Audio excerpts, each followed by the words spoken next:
নিউটাউন কাণ্ডের নয়া তথ্য মিলেছে। সিম বক্স ব্যবহার করত গ্যাংস্টাররা। কি করা হতো এই সিম বক্সের মাধ্যমে? মূলত টাওয়ার লোকেশন যাতে ধরা না পড়ে সে কারণে এই সিম বক্স ব্যবহার করা হতো।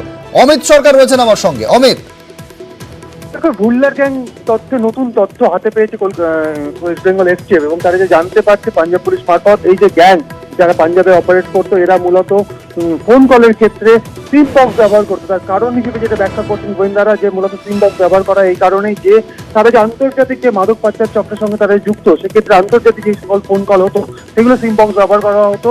এবং অন্যদিকে সিম বক্স ব্যবহার করার আরেকটা কারণ যেটা বলছেন গোয়েন্দারা, যে লোকেশন ট্রেস করা যাবে না, অর্থাৎ টাওয়ার লোকেশন কোথা থেকে ফোন আসছে সেটা বোঝা যাবে না। আরো একটি বিষয় কেন এই সিম বক্স ব্যবহার করার কারণ, তোমাকে একটা উদাহরণ দিচ্ছি। পাঞ্জাব থেকে কলকাতায়